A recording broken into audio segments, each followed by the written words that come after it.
बोलो श्री कृष्ण कन्हैया लाल की, सतगुरु महाराज की, श्री प्राणनाथ प्यारे की, महारानी बाईजुराज की, तीनों पुरी धाम की, समस्त सुंदर साथ की।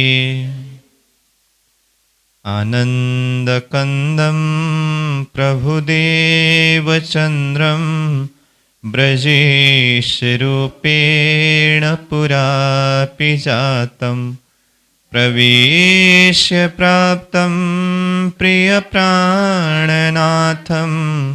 परेश पूर्णं सततं नमामि।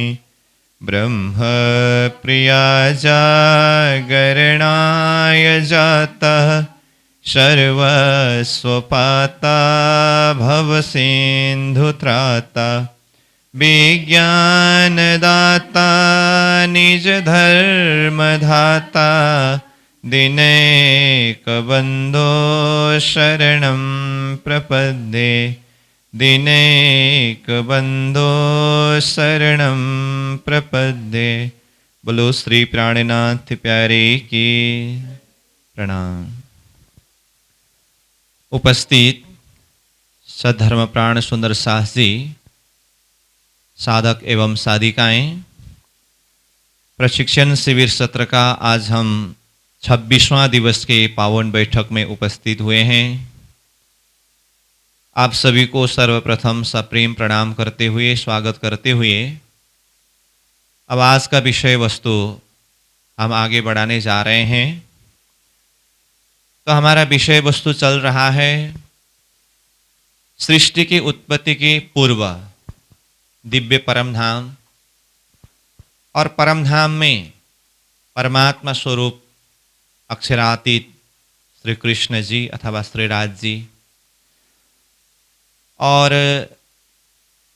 चाहे परमधाम कहे चाहे परमात्मा स्वरूप कहे, 9 गुण के माध्यम से हम चिंतन कर रहे हैं।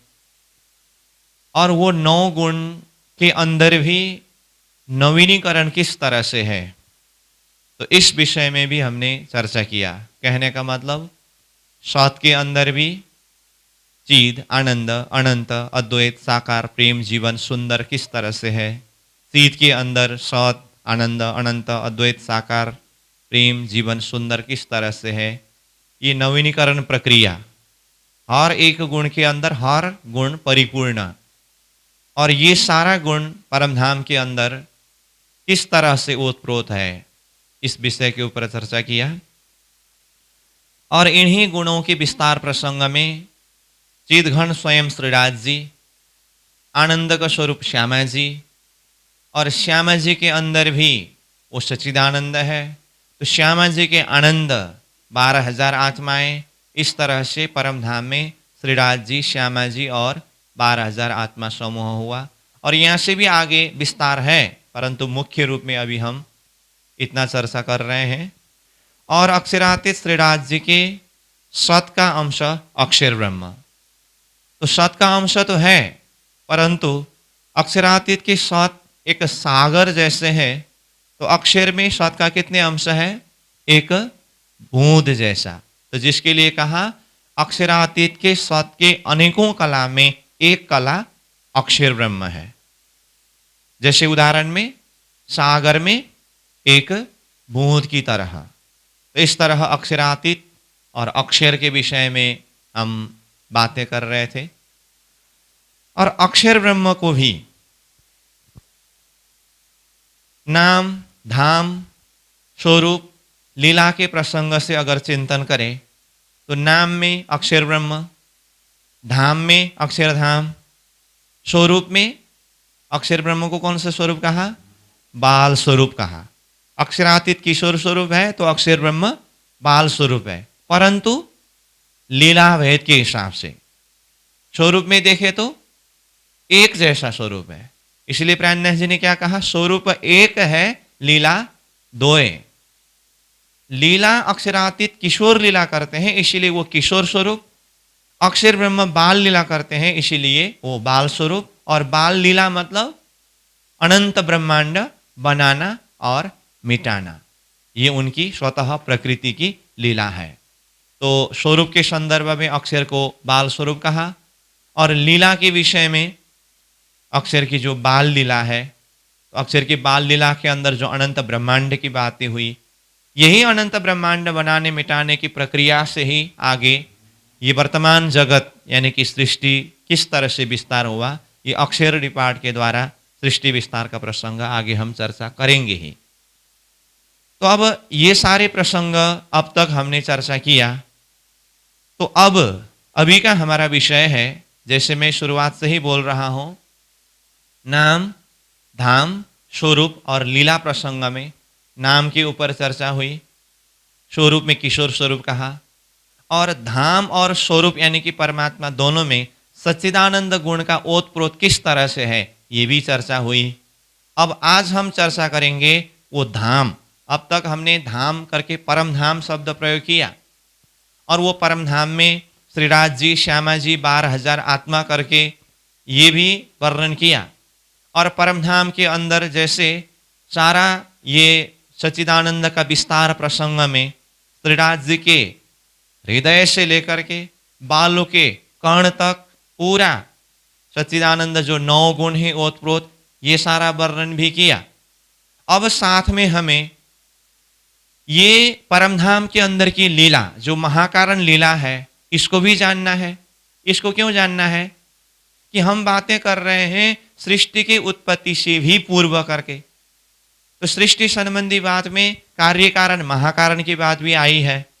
तो सृष्टि उत्पत्ति होना अथवा विस्तार होना ये कार्य रूप है। तो सृष्टि उत्पत्ति का कारण क्या है, इस विषय में चर्चा करनी है।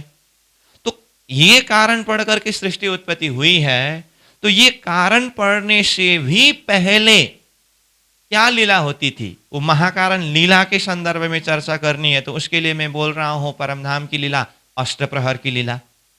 तो लीला वर्णन करने से पहले हमें ये जानना होगा कि लीला करने की जो जगह, तो वो 25 पक्ष परमधाम करके वर्णन हुआ।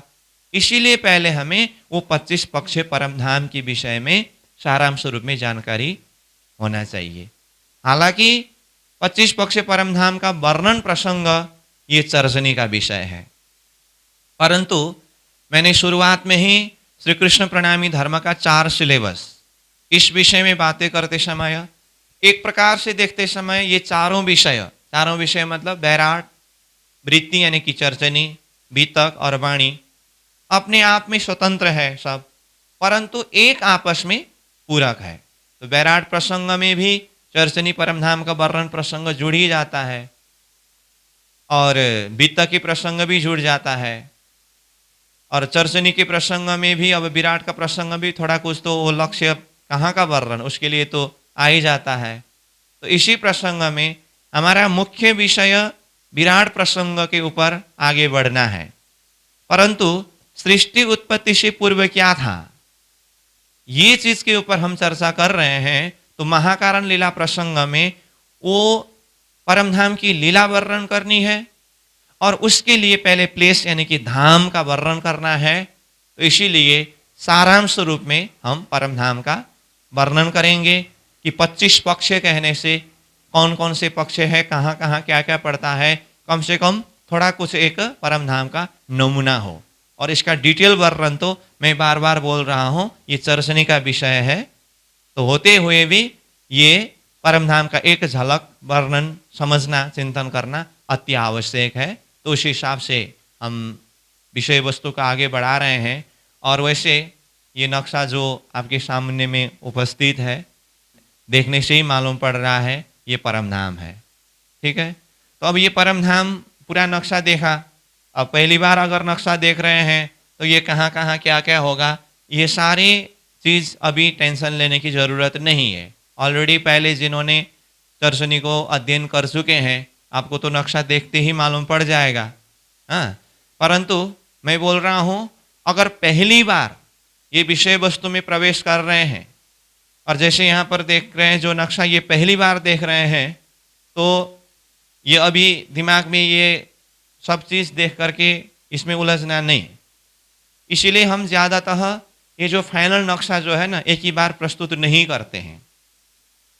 अब कई जने का कहना ये भी है, अभी तो इलेक्ट्रॉनिक ज़माना है, ये सारा बोर्ड लगा करके इस तरह से क्लास करना ये तो पुरानी ज़माना है, ऐसा कहते हैं। ठीक है, इलेक्ट्रॉनिक ज़माना अपने हिसाब से है, विज्ञान ने काफ़ी सुविधा दी है। और हमने आपकी जानकारी के लिए कहूँ, बैराड का, चरसनी का सारा अपना जो प्रोग्राम बनाया है, पावर पॉइंट के द्वारा जो क्लास प्रस्तुति करते हैं, ये सब कुछ करते हैं। परंतु ज़्यादातर हम उस हिसाब से नहीं करते हैं। उसका कारण ये है, जैसे छोटी सी उदाहरण, अभी यहाँ पर ये नक्शा दिखाया। अब ये नक्शा में हमें एक एक पार्ट को अलग अलग हिसाब से समझ करके दिल दिमाग में बिठाना है। परंतु अब एक नक्शा एक बार देखते ही जो फर्स्ट राउंड जाने वाले दिमाग, ये नक्शा के रंगी चंगी में इधर उधर, अब मैं यहाँ पर कुछ बातें बता रहा हूँ, अगर इसमें से कोई भी ये क्या होगा करके विभिन्न प्रकार का कल्पना दिल दिमाग में अगर इस तरफ डूबने लगे, तो फिर विषय वस्तु क्लियर होने में उतना ही समस्या हुआ कि नहीं हुआ। इसीलिए ये सारा सिस्टम जो है, एक एक सिस्टम किस तरह से बनते हैं, उस चीज को हम प्रैक्टिकली यहाँ पर प्रस्तुत करने का प्रयास करते हैं। जैसे उदाहरण के लिए, जब घर बनाना होता है तो पहले इंजीनियर नक्शा बनाते हैं, और हम लोग तो देखते हैं फाइनल नक्शा। इंजीनियर जो कलरफुल नक्शा बनाते हैं और जो उसका जो वीडियो बनाते हैं, उसको देखने से हमें अच्छा इतना सुंदर है। परंतु इंजीनियर वो नक्शा बनाते समय वो कलरफुल नक्शा जो खड़ा एक घर का जो डिजाइन बना, एक ही बार वो नक्शा थोड़ी ना बनता है। और एक झलक नक्शा देखने से वो किस प्रक्रिया से बना ये थोड़ी ना डिटेल ज्ञान होता है, नहीं होता है ना। एक एक चीज को वो किस तरह से ड्राइंग करते हैं पहले, तो प्रक्रिया को हमें जानना है ना। हमें ये सारी विषय कोई मनोरंजन के लिए नहीं है। आप अच्छी तरह से बात समझने का प्रयास करिए। ये थोड़ी देर देखा, हाँ रंगी चंगी नक्शा को देखा, और एकदम वो प्रोजेक्टर से वो करेंगे तो साउंड भी होता है और आने का ढंग भी होता है, उसमें चमक धमक ये सारा दिखाई देता है, और आंख के लिए अच्छा मनोरंजन हुआ। थोड़ा कुछ साउंड सुनने से वो भी अच्छा मनोरंजन हुआ। मनोरंजन के अंदर अगर हकीकत की बात छुप गई तो फिर उसका कोई फायदा नहीं है। इसलिए मैं बार बार बोल रहा हूं कि हमें हर एक बात को दिल दिमाग में, चित्त वृत्ति में बिठाना है, उतारना है, प्रयास ये होना चाहिए। समझ में आ रही है ना बात। जैसे मैंने उदाहरण दिया, एक घर बनाने के लिए पहले इंजीनियर नक्शा बनाते हैं, तो हमारे सामने में जो नक्शा प्रस्तुत होते हैं, वो नक्शा को भले ही यहाँ पर स्क्रीन में लगा करके देखें, लेकिन वो इंजीनियर जब ड्राइंग करते हैं ना, नक्शा जो बनाना शुरू करते हैं ना, उस चीज को एक एक पॉइंट को वो मार्क करके कितना मेहनत करके बनाते हैं। तो इसी तरह से हमें हर एक चीज को समझना होगा। फिर भी आज हम 25 पक्ष परम धाम का जो वर्णन करने जा रहे हैं सारांश स्वरूप में, तो शुरू में मैंने यहाँ पर हालांकि नक्शा लगा करके रखा हूँ, परंतु आप अभी के लिए ये यहाँ पर नहीं है करके समझ लीजिए। जब समय आएगा उस समय में मैं वो यहाँ बताऊंगा शब्द परिचय होने के बाद। तो पहले हमें शब्द परिचय होना जरूरत होता है। समझ में आई बात। तो इस तरफ यहाँ पर जगह है, मैं यहाँ पर कुछ नक्शा बना करके शब्द परिचय इधर से ही कराऊंगा। तो समय आने पर परम धाम की ये संपूर्ण शोभा को एक झलक हम दर्शन करने का प्रयास करेंगे। तो आइए, परम धाम शब्द प्रयोग होते ही मैं फिर भी बोलना चाहता हूँ, नाम धाम स्वरूप लीला में से हम अब वर्णन करने जा रहे हैं धाम। धाम मतलब परम धाम। अब तक हमने क्या क्या वर्णन किया परम धाम संबंध में। परम धाम 25 पक्ष है, इतना जरूर सुना है, ठीक है।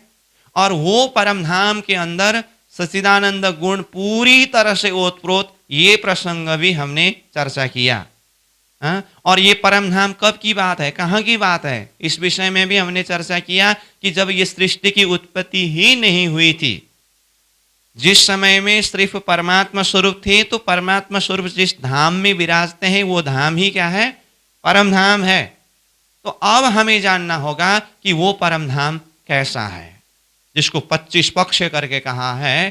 तो सर्वप्रथम ये परम धाम बोलते ही, जैसे परम धाम कहा ना, तो ये परम धाम कितने पक्ष में है, 25 पक्ष में है। जैसे यहां पर सृष्टि में लोक कितने हैं, 14 लोक है कि नहीं? 14 लोक है।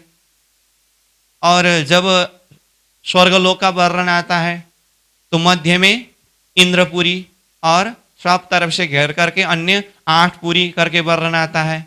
जिसको पता है स्वर्ग के विषय में उनके लिए मैंने इतना कहा तो थोड़ा सा समझ में आ गया।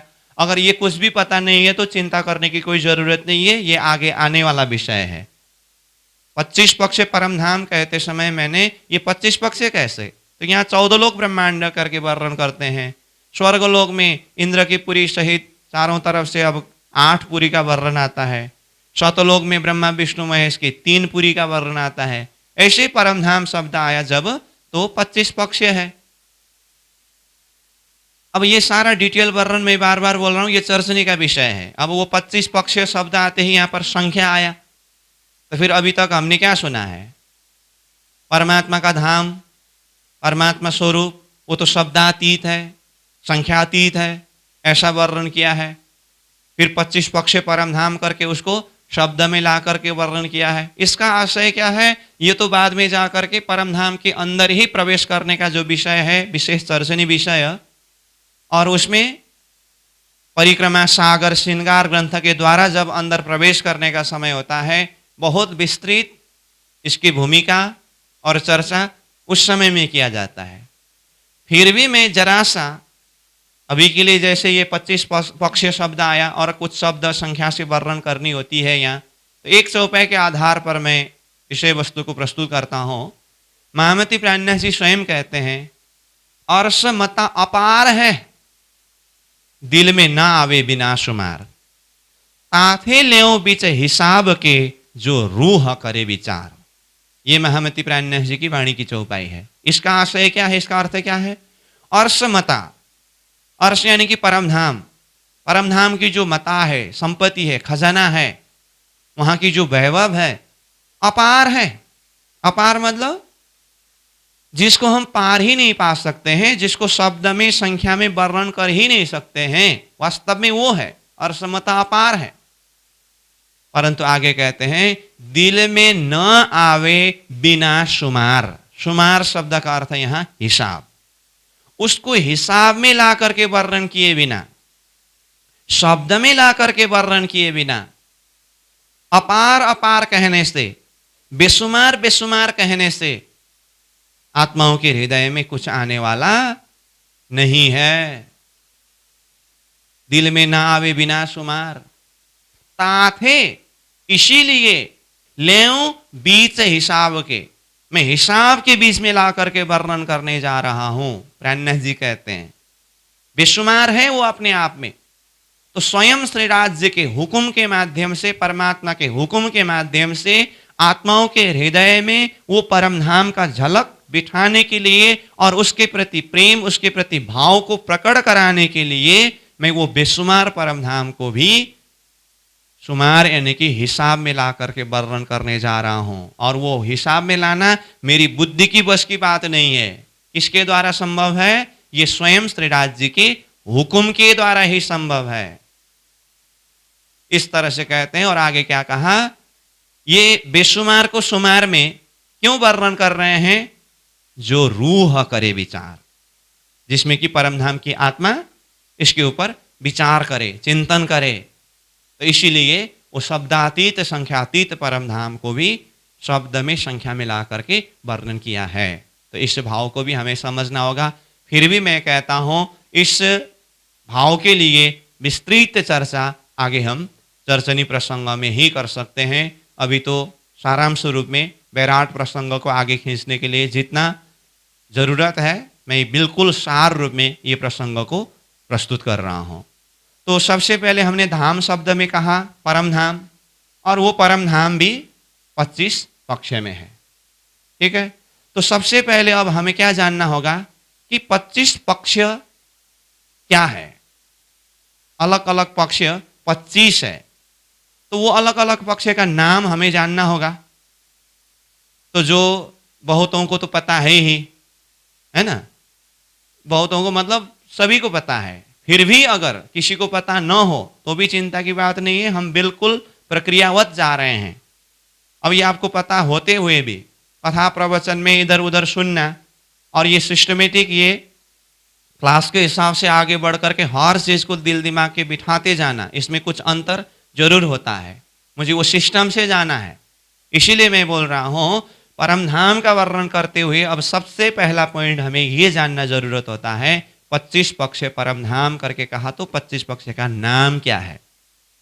जो चौपाई में है 25 पक्ष का नाम, धाम, तालाब, कुंज बन जो है, माणिक नहरे बनकी सो है, पश्चिम चौगान बड़ो बन कहिए, पुखराज जी जमुना जी लइए, आठों सागर आठों जिमी के, ये 25 पक्ष श्री धामधनी के। ये चौपाई के अंदर 25 पक्ष का नाम है। तो अभी तो मैंने सीधा चौपाई बोला, अब यहाँ पर मुझे बोर्ड में लिखने की जरूरत नहीं है।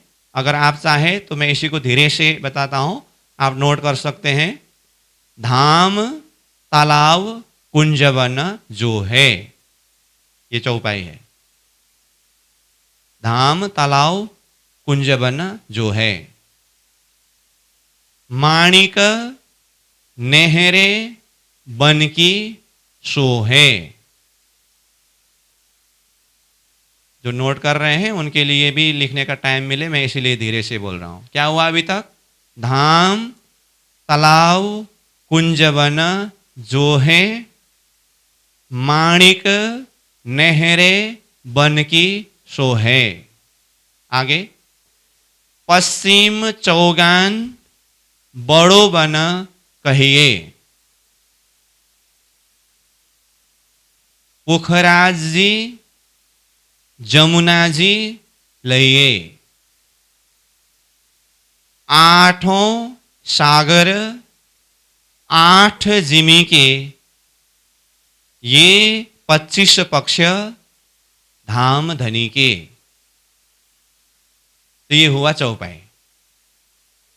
तो ये चौपाई के अंदर 25 पक्ष का नाम है।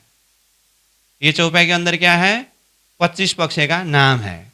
तो मैंने चौपाई इसीलिए बोला कि चौपाई याद होने से वो 25 पक्ष का नाम समझने में सहज पड़ेगा। तो 25 पक्ष का नाम क्या क्या है, ये चौपाई में आया हुआ शब्द। अब मैं यहाँ पर सिर्फ नाम को ही बताऊंगा। एक नंबर में क्या आया? धाम शब्द आया। एक नंबर में धाम शब्द आया।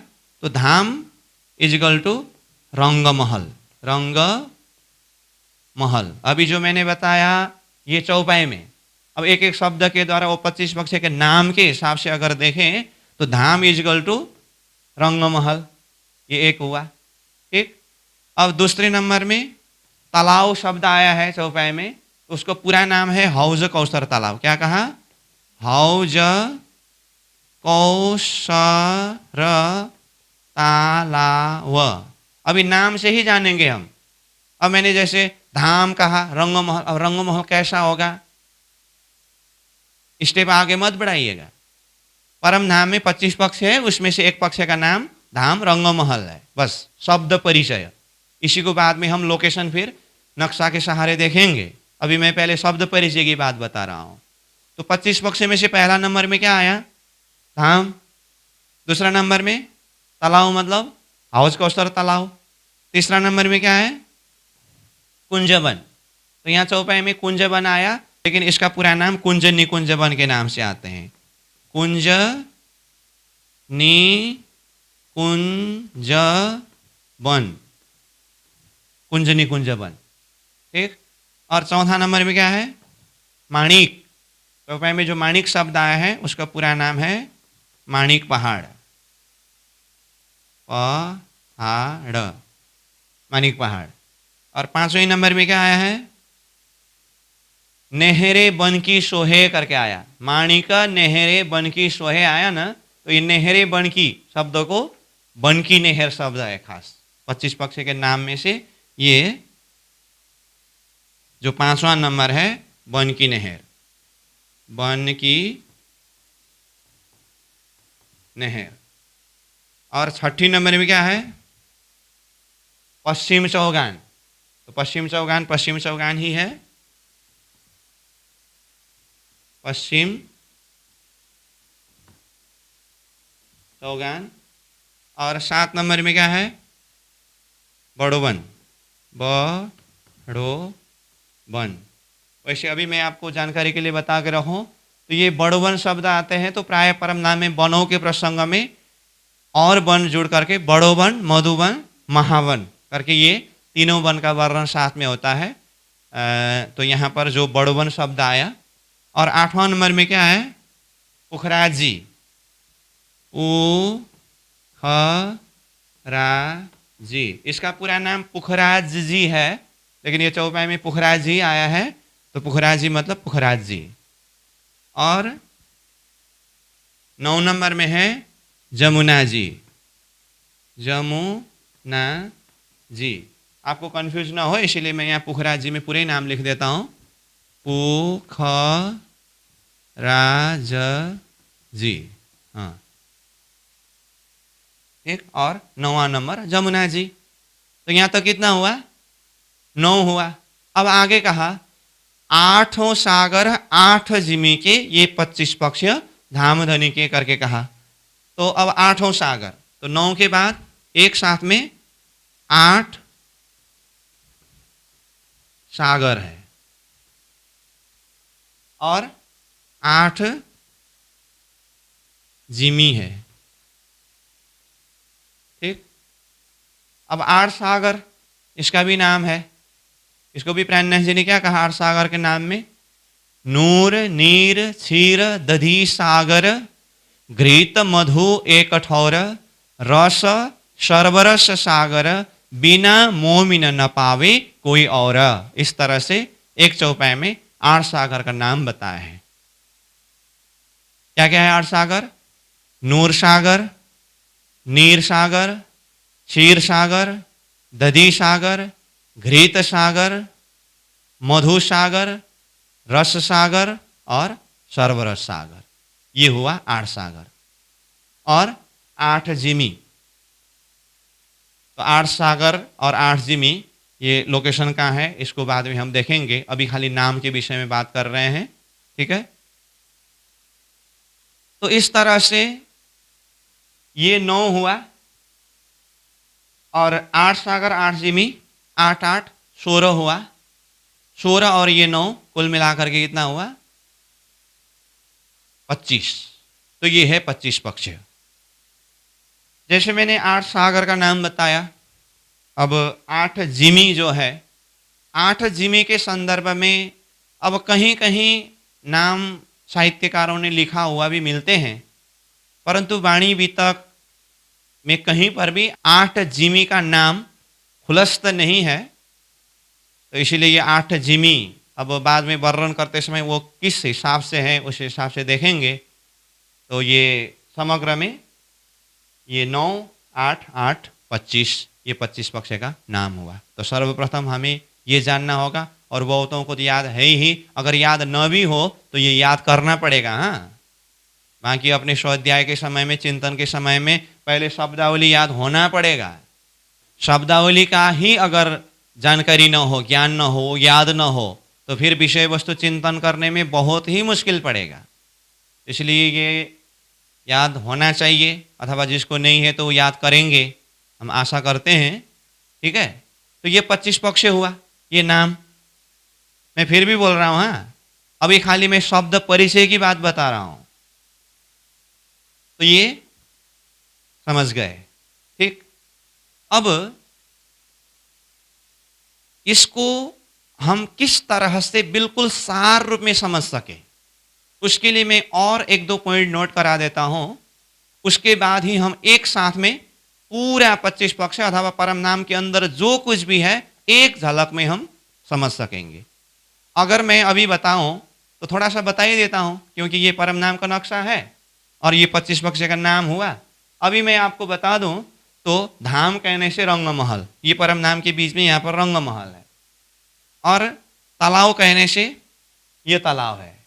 कुंजवन कहने से 3 नंबर में ये कुंजनी कुंजवन है। और 4 नंबर में माणिक पहाड़ ये है। ठीक है। और 5 नंबर में बनकीने है, ये पीला कलर में जो है ना। और 6 नंबर में पश्चिम चौगान ये है। 7 नंबर में बड़ोवन ये एरिया है। 8 नंबर में पुखराज जी ये। 9 नंबर में जमुना जी ये। और उसके बाद 8 सागर 8 जिमी जो है यहाँ बड़ी रांग में 8 सागर 8 जिमी में से नूर सागर, नीर सागर, क्षीर सागर, दधी सागर, घृत सागर, मधु सागर, रस सागर, सर्वरस सागर, और एक सागर और दूसरे सागर के बीच में यहाँ जमीन है। इस तरह से सागर जमीन करके 8 सागर 8 जमीन है। चलो मैंने बता दिया। 25 पक्ष का नाम हुआ और 25 पक्ष का लोकेशन नक्शा से बता दिया।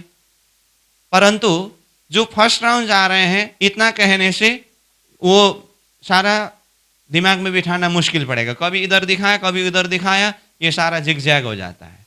इसलिए अभी इसको चिंता मत करिए। और मैं एक दो पॉइंट की बात करता हूं, उसको याद करने के बाद जब वो शब्दावली भी याद हो और उस प्रक्रिया से ये नक्शा को भी चिंतन करेंगे, उस हिसाब से हम दिल दिमाग में बैठाएंगे, तो ये 25 पक्ष का लोकेशन वो अपने आप याद हो जाता है। पहले हमें याद करना पड़ेगा, क्योंकि कॉल फैल हाल करके कहा शब्द, उसके बाद नक्शा, और उसी हिसाब से चिंतन करते करते दिल दिमाग में पूरा बिठाने के बाद ही वो ध्यान का चिंतन का विषय बनता है। तो पहला नंबर हमने परमधाम प्रसंग में क्या कहा? 25 पक्ष परमधाम का नाम, इस विषय में बात हुई। ठीक, अब हम सेकेंड पॉइंट के अंदर प्रवेश करने जा रहे हैं। तो सेकेंड पॉइंट, इसका डायरेक्शन, पहले दिशा की जानकारी होनी होती है। समझ में आई बात? तो उसके लिए अब ये 25 पक्ष का नाम तो आपको याद हुआ, तो अब इसमें जो दिशा है वो कैसे समझे? ये नक्शा तो है ही, परंतु मैं यहाँ अलग सा नक्शा बना करके पहले उसको थोड़ा सा दिमाग में बिठाने का प्रयास करता हूँ। ये परमधाम है मान लीजिए, तो इसको चिंतन करने के लिए पहले हमें डायरेक्शन, दिशा जानना होगा। तो ये एक तरफ हुआ, ये दूसरी तरफ हुआ, ये तीसरी तरफ हुआ, ये चौथी तरफ हुआ। जैसे यहाँ पर भी इसी सिस्टम से 4 दिशा होता है ना, ये तो हमें पता है ही। उसके लिए एक आधार पकड़ना होता है। जैसे ये साइड जो है ये पूर्व दिशा होता है। परम नाम का उल्टा संसार, संसार का उल्टा परम नाम है ना, जानते हैं ना ये तो। इसलिए ये परम नाम चिंतन करते समय ये पूर्व दिशा, ये पूर्व है, तो बताइए ये क्या है? पश्चिम है।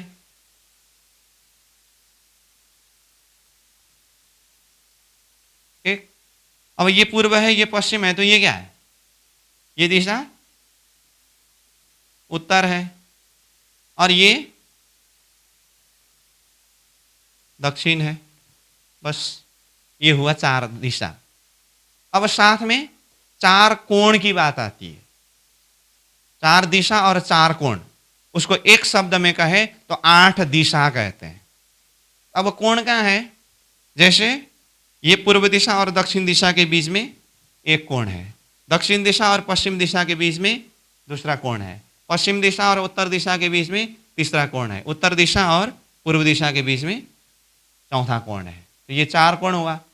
और इसका नाम, ये पूर्व और दक्षिण के बीच में जो कोण है उसको अग्निकोण कहते हैं।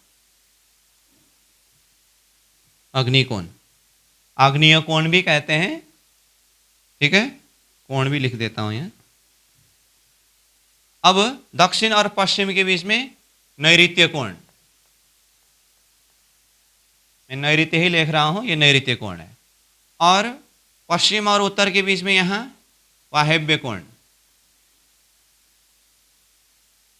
और उत्तर और पूर्व के बीच में ईशान कोण। तो इस तरह से अलग अलग देखेंगे तो 4 दिशा और 4 कोण, एक ही शब्द में कहेंगे तो इसको 8 दिशा कहते हैं। तो हमें ये भी परमधाम चिंतन के लिए पहले डायरेक्शन यानी कि दिशा का ज्ञान होना जरूरत होता है। अब इसको हम जैसे परिक्रमा के हिसाब से शब्दावली को देखें, शब्दावली का पहला ज्ञान होना पड़ेगा, उस हिसाब से देखें। तो जैसे मान लीजिए हम यहाँ पर खड़े हैं, तो यहाँ से परिक्रमा करते समय सबसे पहले हम कहाँ पहुँचेंगे? अग्निकोण, उसके बाद दक्षिण दिशा, उसके बाद नैऋत्य कोण, उसके बाद फिर पश्चिम दिशा, उसके बाद वायव्य कोण, फिर उत्तर दिशा, फिर ईशान कोण और पूर्व।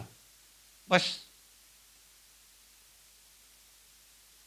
मंदिर में जाकर के भी हम परिक्रमा करते हैं ना, तो कहीं पर भी 4 दिशा और 4 कोण इस तरह से होता है।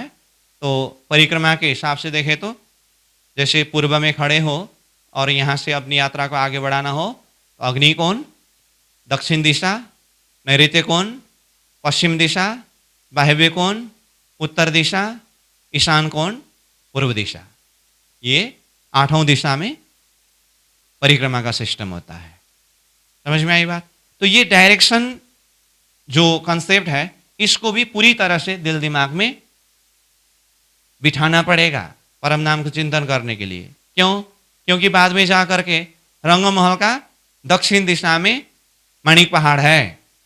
रंग महल का दक्षिण दिशा किस तरफ है? तो डायरेक्शन का अगर बोध नहीं है तो उस समय में प्रॉब्लम हुआ कि नहीं हुआ? ठीक। रंग महल के पूर्व दिशा में जमुना जी है, ये शब्द है, परम नाम का वर्णन कर रहे हैं ना हम। तो रंग महल के पूर्व दिशा में जमुना जी है। अब उसके लिए रंग महल कहाँ है और पूर्व दिशा मतलब किस साइड में है, पूर्व किस तरफ है, ये जानना पड़ेगा, है ना। रंग महल से उत्तर दिशा में पुखराज जी है, तो उत्तर दिशा मतलब किस तरफ, ये जानना पड़ेगा ना। तो इसीलिए मैंने ये डायरेक्शन की बात बताया। ठीक। तो जैसे अब इसी प्रसंग में बता ही देता हूं, 25 पक्ष में से सबसे पहला नंबर पक्ष क्या था? धाम। धाम यानी कि रंग महल। अब ये पूरा परमधाम के एरिया जो है, फिर भी बोलता हूं, ये परमधाम तो बेशुमार है, शब्दातीत है।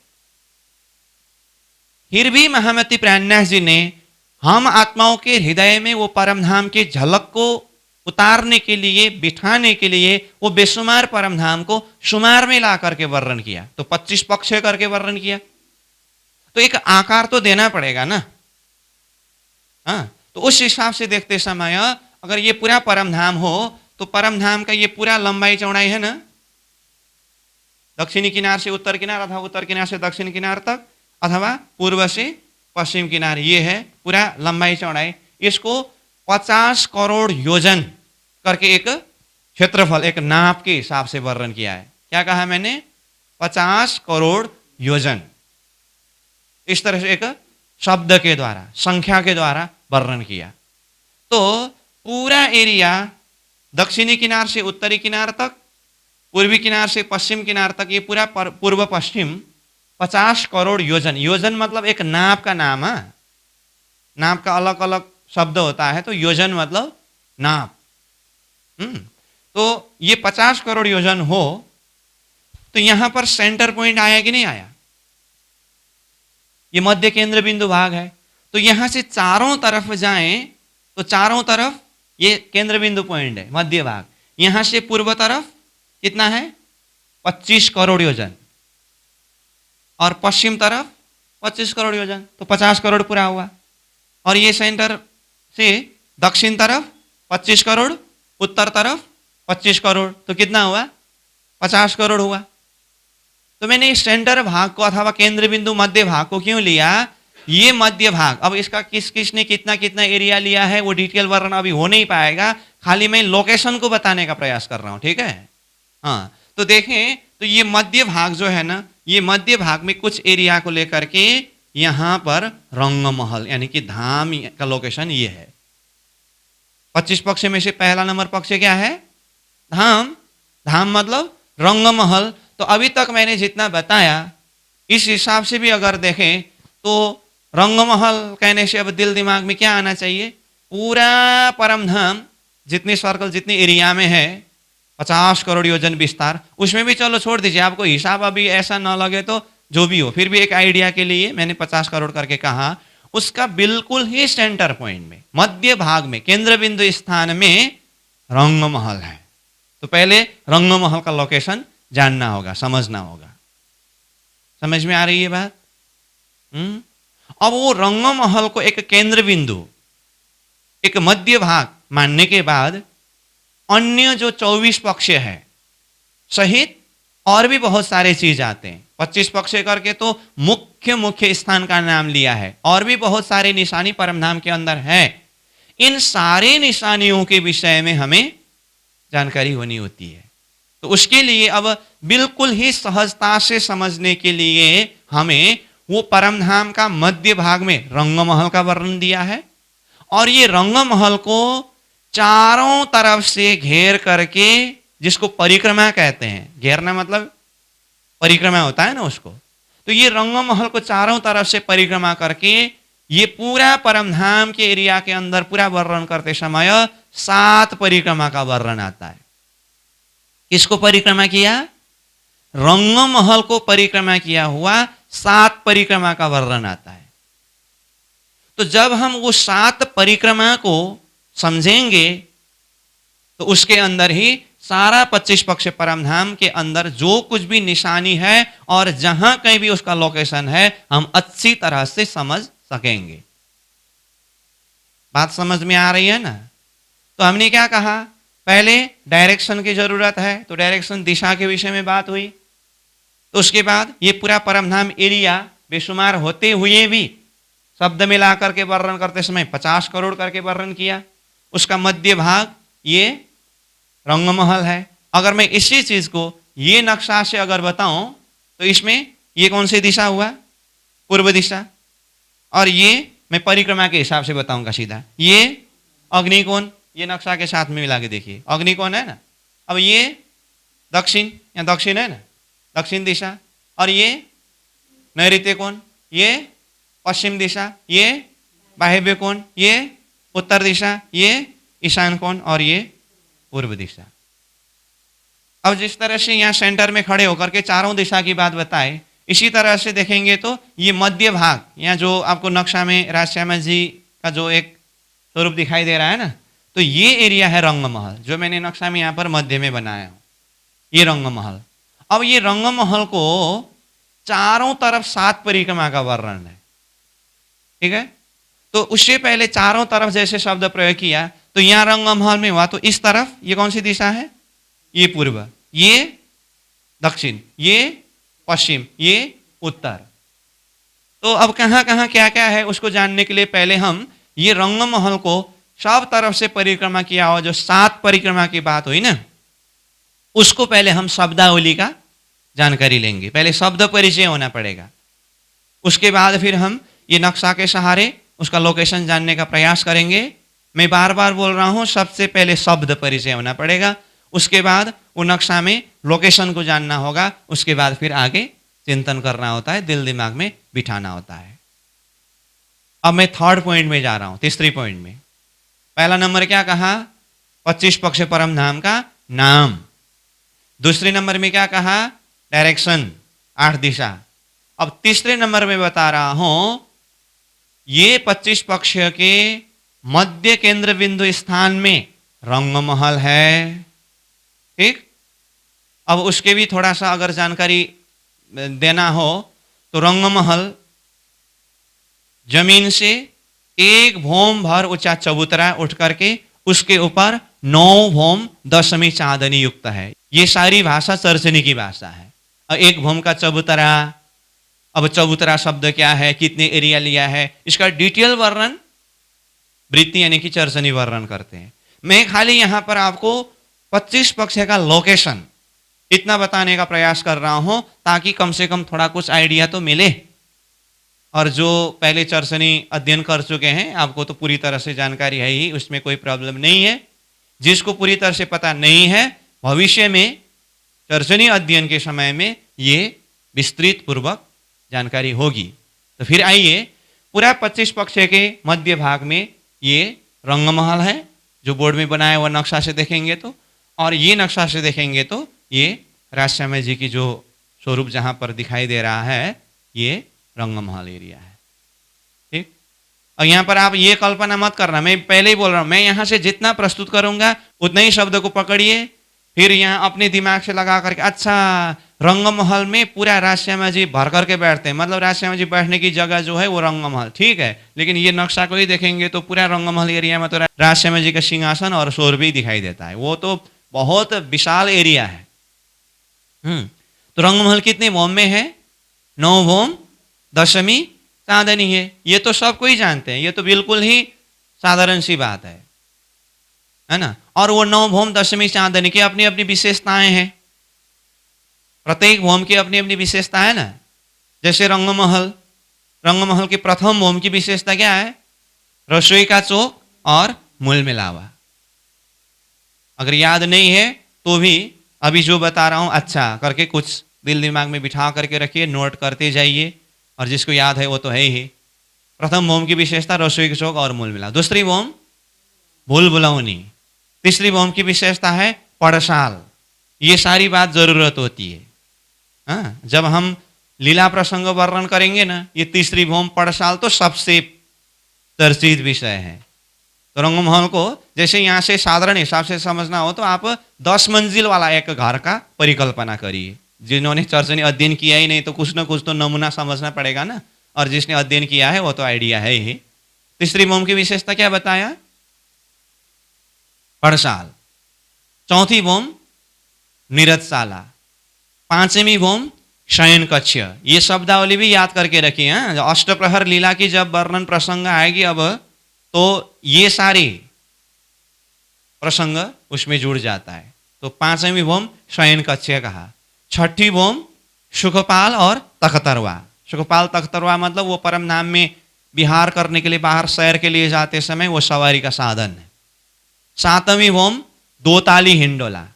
हिंडोला मतलब झूला। आठवीं भोम में 4 ताली हिंडोला।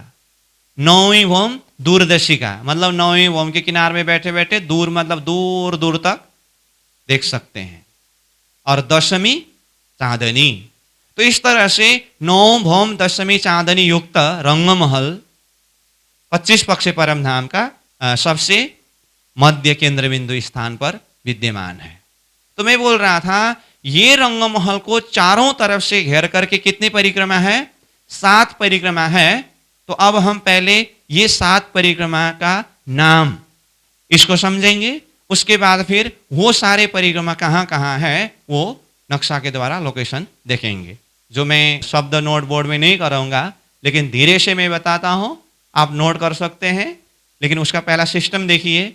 7 परिक्रमा का वर्णन करने का प्रक्रिया भी 2 प्रकार से है। एक रंगमहल की तरफ से बाहर की तरफ का वर्णन करने का ये भी एक है, और दूसरा बाहर की तरफ से भीतर की तरफ आने का भी एक प्रक्रिया है। तो हम अंदर रंगमहल से बाहर की तरफ जाने के प्रसंग से 7 परिक्रमा का पॉइंट नोट करेंगे।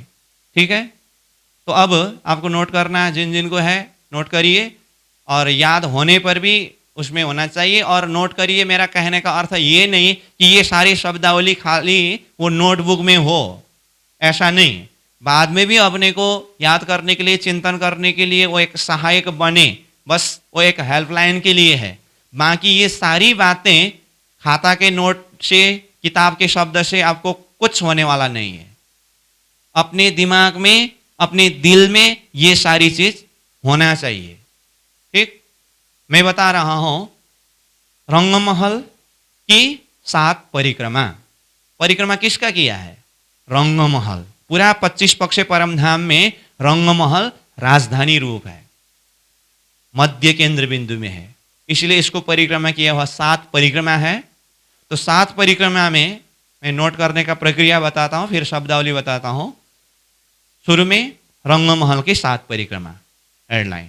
ठीक, अब उसके बाद प्रथम परिक्रमा। अब प्रथम परिक्रमा बोलते ही उसके लिए डायरेक्शन जरूरत होता है, इसलिए प्रथम परिक्रमा पूर्व में चांदनी चौक। अब मैं शब्दावली शुरू किया। रंगमहल की 7 परिक्रमा। प्रथम परिक्रमा पूर्व में, पूर्व में मतलब पूर्व दिशा में। पूर्व दिशा मतलब किस तरफ? इस तरफ। पहले मैं शब्द परिचय दे रहा हूं। पूर्व में चांदनी चौक। अब पूर्व से हम परिक्रमा करते जाएंगे तो क्या पहुंचेंगे? दक्षिण दिशा में पहुंचेंगे। दिशा दिशा के हिसाब से होगा। दक्षिण दिशा में, और नोट में लिखना पड़ेगा, दक्षिण में बट पीपल की चौकी। क्या कहा? बट पीपल की चौकी। अब दक्षिण से फिर कहां पहुंचेंगे? पश्चिम में। तो पश्चिम में फूल बाग, नूर बाग।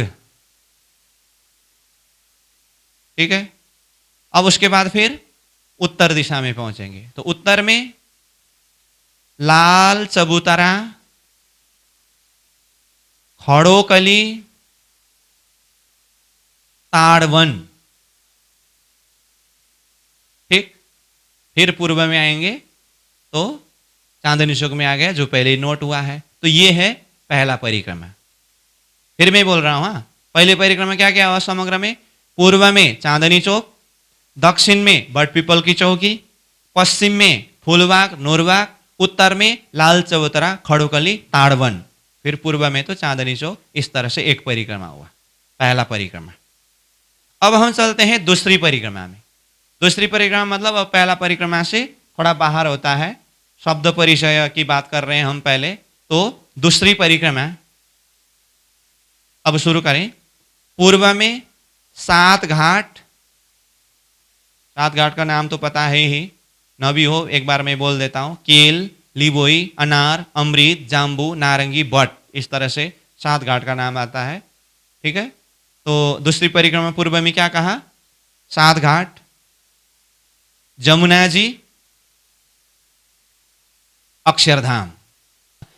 हमने अक्षरातीत के 7 की अनेकों कला में एक कला अक्षर ब्रह्म करके कहा, और अक्षर ब्रह्म जहां पर रहते हैं वो अक्षरधाम करके कहा ना। तो अक्षरधाम कहाँ है? परम धाम के अंदर ही रंगमहल की दूसरी परिक्रमा में पूर्व दिशा में अक्षरधाम। तो पूर्व में क्या क्या हुआ दूसरी परिक्रमा में? 7 घाट, जमुना जी, अक्षरधाम। अब चलते हैं दक्षिण की तरफ। दक्षिण में कुंज निकुंज वन, हौज कौशर तालाव, 24 सांस का महल। इसमें भी 3 ही है। ठीक, अब हम चलते हैं पश्चिम में। दक्षिण से परिक्रमा करते कहां पहुंचेंगे? पश्चिम में ना। तो पश्चिम में है अन्नवन, दूब दुलीचा, पश्चिम का चौगान। ये हुआ पश्चिम। अब आइए उत्तर। उत्तर दिशा में बड़ोवन, मधुवन, महावन, पुखराज जी। बड़ोवन, मधुवन, महावन, पुखराज जी। ठीक, अब फिर पूर्व में आए तो पूर्व में तो पहले ही वर्णन जो हुआ, तो ये दूसरी परिक्रमा। यहां तक क्लियर? अब तीसरी परिक्रमा। तो तीसरी परिक्रमा से आगे ये पूर्व दक्षिण पश्चिम उत्तर बोलने की जरूरत नहीं है, अभी मैं शब्द से बता रहा हूं, बाद में नक्शा से देखेंगे हम। चारों तरफ से एक ही परिक्रमा है, इसीलिए तीसरी परिक्रमा, उसका सीधा नाम जवेरों की नहर।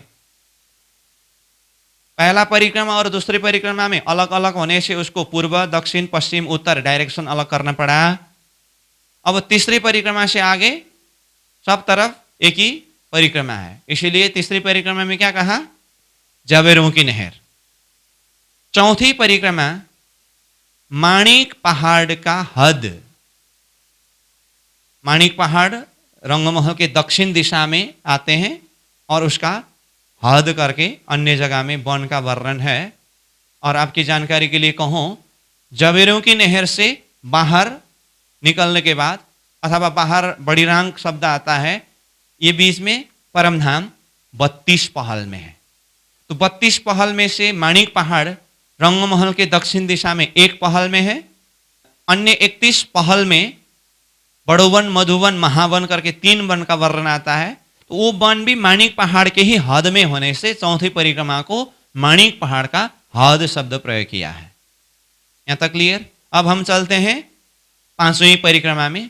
तो 5वीं परिक्रमा का नाम है वन की नहर। 5वीं परिक्रमा वन की नहर। और 6ठी परिक्रमा छोटी रांग। और छोटी रांग का दूसरा नाम है चार हार हवेली, इसलिए उसको ब्रैकेट में लिख सकते हैं। 6ठी परिक्रमा छोटी रांग अथवा चार हार हवेली। अब 7वीं परिक्रमा बड़ी रांग। 7वीं परिक्रमा क्या कहा? बड़ी रांग। ठीक, अब 7वीं परिक्रमा बड़ी रांग नाम आया। तो इस तरह से ये 7 परिक्रमा हुआ। ठीक, रंगमहल मध्य में और एक एक करके 7 परिक्रमा हुआ। तो जैसे सातवीं परिक्रमा बड़ी रांग की बात आई, तो अब यहीं पर मैं बता देता हूं, जैसे 25 पक्ष में से 8 सागर 8 जिमी का नाम आएगी नहीं, तो ये 8 सागर 8 जिमी जो है ये बड़ी रांग में ही है। और उसमें भी और सहजता से समझने के लिए मैं बताता हूं, 8 दिशा की बात हुई और 8 सागर का नाम आया, तो 8 दिशा में ही 8 सागर है। उसको जानने के लिए सिर्फ हमें पहला सागर कहां से शुरू हुआ है इतना जानना है। तो पहला सागर शुरू हुआ है अग्निकोण से। तो पहला सागर का नाम क्या है? नूर सागर। तो बड़ी रांग यानी कि सातवीं परिक्रमा बड़ी रांग में अग्निकोण में पहला सागर नूर सागर है। इसका मतलब दक्षिण दिशा में नीर सागर है। इसका मतलब नैऋत्य कोण में क्षीर सागर है और पश्चिम दिशा में दधि सागर है। वायव्य कोण में घृत सागर है। उत्तर दिशा में मधु सागर है। ईशान कोण में रस सागर है और पूर्व दिशा में सर्व रस सागर है। बस 8 दिशा में 8 सागर। क्लियर? अब 8 जिमी की बात है, वो भी बता ही देता हूं। वो बड़ी रांग में ही 8 जिमी भी है। तो जिमी का क्रम किस तरह से है? एक सागर और दूसरे सागर के बीच में जमीन करके कहा था ना। तो यहां अग्निकोण में नूर सागर है, दक्षिण दिशा में नीर सागर है।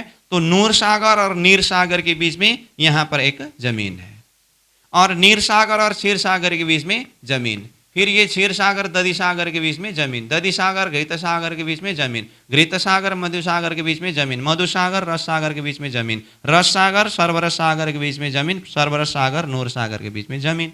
तो क्रम क्या हुआ? एक सागर एक जमीन, एक सागर एक जमीन, एक सागर एक जमीन करके 8 सागर 8 जमीन। तो ये 16 हुआ। ठीक? तो इसका देखिए, तो एक सागर एक जमीन, एक सागर एक जमीन हुआ, तो 2 सागर के बीच में एक जमीन पड़ रहा है और 2 जमीन के बीच में एक सागर पड़ रहा है। तो ये 8 सागर और 8 जिमी जो है वो बड़ी रांग में है।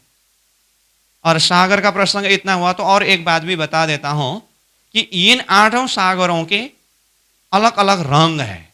तो उसमें अग्निकोण में जो नूर सागर है ये श्वेत रंग, श्वेत मतलब सफेद, श्वेत रंग में है। दक्षिण दिशा में नीर सागर का रंग लाल है।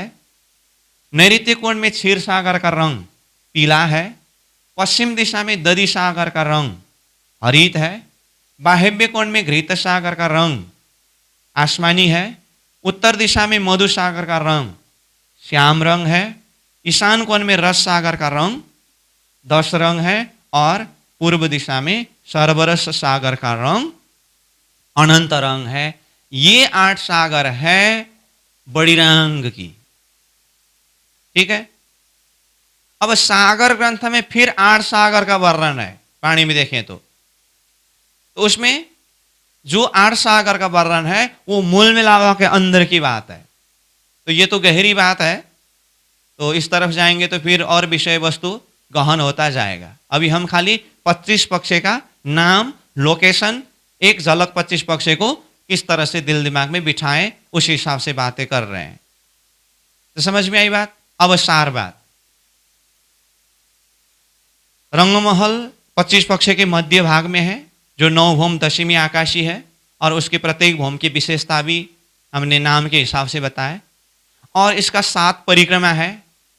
रंगमहल से बाहर तरफ जाते समय 7 परिक्रमा में क्या क्या नाम है वो नाम भी देखा। और 7वीं परिक्रमा बड़ी रांग में 8 सागर और 8 जिमी की बात भी हुई। यहां तक हमने शब्द परिचय लिया 3 पॉइंट में। क्या क्या? 25 पक्षे का नाम, उसके बाद हमने चर्चा किया डायरेक्शन, उसके बाद हमने चर्चा किया 25 पक्षे के मध्य में रंगमहल, उसको चारों तरफ से घेर करके 7 परिक्रमा। अब इसको हम ये नक्शा के माध्यम से अब चर्चा करेंगे। ठीक? रंगमहल सहित 7 परिक्रमा कहां कहां क्या क्या है तो उसको हम देखेंगे। उसके बाद उस चीज को अपने दिल दिमाग में बिठाएंगे। तो आइए सबसे पहले हमें डायरेक्शन की जरूरत है, वो तो मैंने पहले भी बताया, फिर भी अब मैं ये नक्शा से बता रहा हूं, तो फिर अब बता रहा हूं। ये पूर्व दिशा हुआ, ठीक, तो ये पश्चिम दिशा हुआ। इस तरफ ये उत्तर दिशा हुआ, तो ये दक्षिण दिशा हुआ। कोण के हिसाब से यहां अग्निकोण, नैऋत्य कोण, वायव्य कोण और ईशान कोण हुआ, ठीक। इसी को अगर परिक्रमा की प्रक्रिया से देखें तो अग्निकोण से शुरू हुआ, अग्निकोण दक्षिण दिशा, नैऋत्य कोण पश्चिम दिशा, वायव्य कोण उत्तर दिशा, ईशान कोण पूर्व दिशा, ठीक है। ये समझ गए डायरेक्शन। अब मैं सीधा थर्ड पॉइंट रंगमहल सहित 7 परिक्रमा की बात बताऊंगा, ध्यान देकर के इधर देखिए। तो ये पूरा 25 पक्ष परमधाम 50 करोड़ योजन के मध्य केंद्र बिंदु में ये रंगमहल है, ठीक। ये रंगमहल शब्दावली जो नोट कराया है अथवा जो दिमाग में है वो पहले याद होना पड़ेगा। अगर शब्दावली ही याद ना हो फिर कुछ होने वाला नहीं है, ठीक है। अब उसके हिसाब से हम देखें तो जैसे रंगमहल का पहला परिक्रमा की बात हुई, तो देखिए रंगमहल के पहला परिक्रमा में क्या है, चांदनी चौक। उस चांदनी चौक का लोकेशन देखिए, ये रंगमहल की पूर्व दिशा है ना, ये पूर्व दिशा में चांदनी चौक यहाँ पर है। और चांदनी चौक में हरे लाल दरख होता है, ये शब्दावली तो सब सुनते ही है। अभी मैं खाली जितने शब्द से लोकेशन पकड़ना है बस उतनी सी बात बता रहा हूं। तो ये चांदनी चौक है। दक्षिण दिशा में क्या है, बर्ड पीपल की चौकी, दक्षिण दिशा ये है, तो ये बर्ड पीपल की चौकी है, ठीक है। पश्चिम दिशा में क्या है, शब्द बताइए पहले, फूलबाग नूरबाग। तो पश्चिम दिशा में फूलबाग नूरबाग का लोकेशन ये है, बिल्कुल नजदीक से है ना। और उत्तर दिशा में लाल चबूतरा, खड़ोकली, ताड़वन कहा ना, देखिए लाल चबूतरा ये है ना, लाल चबूतरा, और खड़ोकली यहाँ पर आता है लोकेशन के लिए, ताड़वन के अंदर ही है। और ये सफेद रंग में जो दिखाई दे रहा है ये ताड़वन। तो लाल चबूतरा, खड़ोकली, ताड़वन, तो ये उत्तर तरफ हुआ। फिर पूर्व में चांदनी चौक में आए तो ये पहला परिक्रमा पूरा हुआ, ठीक। अब हम चलते हैं दूसरी परिक्रमा में। दूसरी परिक्रमा में पूर्व में पहले शब्द बताइए तो 7 घाट, जमुना जी, अक्षरधाम कहा ना, तो उसको अब नक्शा में देखिए। 7 घाट मतलब ये चांदनी चौक पहला परिक्रमा में था, उससे थोड़ा बाहर निकलना पड़ेगा। 7 घाट ये केल, लिबोई, अनार, अमृत, जाम्बू, नारंगी, बड़, ये 7 घाट। उसके बाद जमुना जी, ठीक है।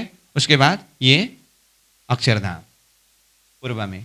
दक्षिण में शब्द क्या था, कुंज निकुंज वन, हाउस गौसर तालाब, 24 सांस का महल। तो देखिए कुंज निकुंज वन मतलब ये एरिया, दक्षिण एरिया ये है ना, तो ये यहाँ का जो एरिया है ये पूरा एरिया कुंज निकुंज का है, ठीक। और हाउस गौसर तालाब, ये जमुना जी जहाँ पर जा मिली है ये हाउस गौसर तालाब है, ठीक है। और 24 सांस का महल ये है। उसके बाद हम चलते हैं अब पश्चिम तरफ। पश्चिम तरफ शब्द क्या क्या है, अन्नवन, दुबदुलीचा, पश्चिम चौगान। तो ये है अन्नवन, ये है दुबदुलीचा, ये है पश्चिम चौगान, ठीक। अब उत्तर तरफ बड़ोवन, मधुवन, महावन, पुखराज जी कहा ना, तो ये लाल चबूतरा से अब उत्तर तरफ जाते ही यहाँ से बड़ोवन प्रारंभ होता है। बड़ोवन, मधुवन, महावन होते हुए ये पुखराज, और ये बड़ोवन, मधुवन, महावन ही इस तरफ सब तरफ फैल करके अक्षरधाम के एरिया तक भी और बाहर भी सब तरफ वो फैलते हैं। लेकिन मूल स्थान यहाँ से प्रारंभ हुआ। तो ये उत्तर तरफ बड़ोवन, मधुवन, महावन और पुखराज जी, फिर पूर्व में आने से तो वही पहले ही जो बताया 7 घाट, जमुना जी, अक्षरधाम। तो ये है रंगमहल का दूसरा परिक्रमा। क्लियर यहाँ तक? हाँ। अब तीसरी परिक्रमा में चलते हैं हम। तो तीसरी परिक्रमा क्या है, जवेरों की नहर। इसके लिए हमने डायरेक्शन अलग नोट नहीं किया है ना, सिर्फ जवेरों की नहर का। उसका कारण क्या है, अब देखिए रंगमहल सहित पहला परिक्रमा सहित दूसरी परिक्रमा तक में जो कुछ भी आया उन सब को चारों तरफ से घेर करके, ये देखिए तो ये जो लाल कलर में जो दिखाई दे रहा है ना, ये एरिया है चारों तरफ एक सा है ना, तो ये है जवेरों की नहर। चारों तरफ से ये जवेरों की नहर ने घेरा, ठीक। और मैंने कहा था अब यहां से देखिए जैसे ये पहल पहल पहल करके पूरा बाहर बड़ी रांग तक में ही ये पूरा 32 पहल में है। तो ये तीसरी परिक्रमा जवेरों की नहर हुई। अब चौथी परिक्रमा में क्या बताया, माणिक पहाड़ का हद। तो मैंने कहा था पहले 32 पहल में से रंगमहल का दक्षिण दिशा में एक पहल में माणिक पहाड़ है। तो माणिक पहाड़ ये है, तो ये 32 पहल में से एक पहल में है। और अन्य एरिया ये है, ये माणिक पहाड़ का एरिया ही है, हद एरिया है, हद मतलब सीमाना, वहां पर बड़ोवन, मधुबन, महावन है। तो मुख्य नाम माणिक पहाड़ ने लिया, माणिक पहाड़ सहित अपने हद का एरिया होने से चौथी परिक्रमा का नाम है माणिक पहाड़ का हद। अब पांचवी परिक्रमा क्या है? बन की नहर। तो ये माणिक पहाड़ के हद से बाहर, ये जो पीला रंग में दिखाई दे रहा है ना या नक्शा में, तो ये है चारों तरफ से घेर करके पांचवी परिक्रमा बन की नहर। इससे भी बाहर आइए, छठी परिक्रमा का नाम क्या है? छोटी रांग अथवा चार हार हवेली कहा, तो ये छोटी रांग है, ठीक। और इसको चार हार हवेली भी कहा है। और लास्ट सातवीं परिक्रमा जो है, सातवीं परिक्रमा ये बड़ी रांग है, सबसे बाहर सातवीं परिक्रमा। तो सबसे बाहर के एरिया में पहुंचे ना सातवीं परिक्रमा में, ठीक है। अब ये सातवीं परिक्रमा बड़ी रांग में हमने क्या चर्चा किया? 8 सागर 8 जिमी। तो उसमें लोकेशन पहले ही वर्णन कर चुके हैं। अग्निकोण में नूर सागर कहा ना, तो देखिए ये अग्निकोण है ना, नूर सागर। रंग कैसा है? सफेद। दक्षिण दिशा में नीर सागर, लाल रंग, ठीक। और तीसरा सागर नैऋत्य कोण में क्षीर सागर, पीला रंग। पश्चिम दिशा में दधी सागर, हरित रंग। वायव्य कोण में घृत सागर, आसमानी रंग।